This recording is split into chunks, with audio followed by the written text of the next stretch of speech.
I'm currently very cold, so I'm recording this from inside a very warm sweatshirt.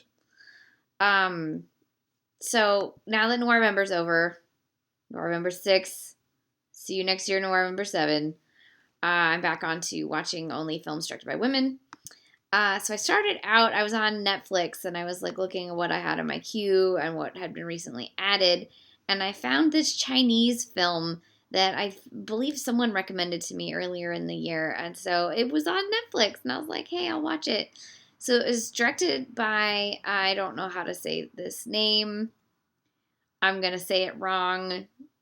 Just putting that out there. I think it's pronounced Xu Jinglei. It's probably terrible. She's an actress and is now and also a director.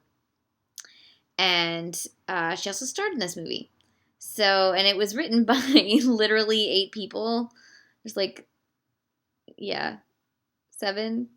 There's 7 credited writers on this movie. So I'm not even gonna get into it. This is not made like anything I've ever seen. I have not seen very many Chinese films, to be honest, other than Wong Kar Wai and like Ang Lee. So, and they're very like Western style, Americanized filmmakers. So, Chinese cinema is sort of. I'm tired. Chinese cinema is sort of very foreign to me. So, this movie had a lot of things. It had star-crossed lovers. It had flashbacks to the 1940s, post-war. It had like montages. It had lots of exponential things that were said as dialogue instead of just and like as voiceovers. I don't know. The whole entire what's the word I'm looking for? The entire sort of way in which the film was made is just not how you would make a film in America. At least not if you'd seen films. You know, like the filmic language was very different. So I found it really hard to get into because it was so much, it was just so different. And so much of it was like the format and the style of it. I don't even know. I don't even know. But so essentially, the story is a girl whose grandmother has just died and whose fiance has left her, has come to Prague. It takes place in Prague, this Chinese movie. She's come to Prague because her grandmother lived in Prague and she's wants to try to reconnect with where her grandmother was. And then eventually she finds out that her grandmother had a lover in Prague and she has a letter from him and some other clues, and she's trying to maybe find him even though he's going to be like 90 at this point.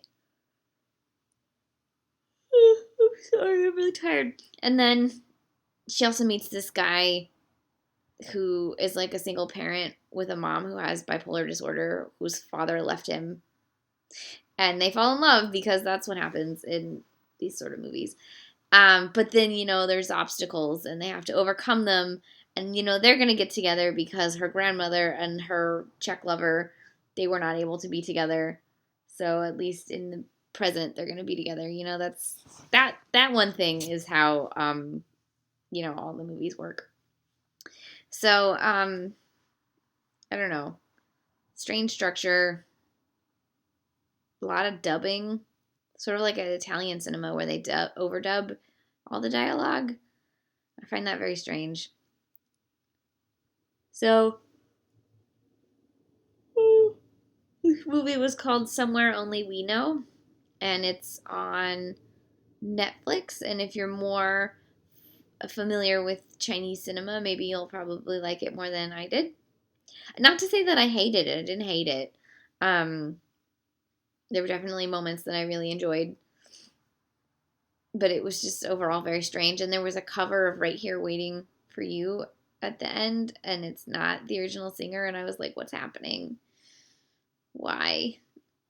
But that's just a personal thing. So that was this came out this year. I forgot to say that. This was a 2015 film. Xu Jinglei's Somewhere Only We Know. It's on the Netflixes. Watch yourself some foreign cinema. I don't know. I'm gonna go to sleep because I'm cold and tired. I have a cat over here who's like, she's already asleep. It's only 10, but we're like bears in the wintertime, and we just like get in our little caves and we go to sleep, and that's what I'm gonna do now. Good night.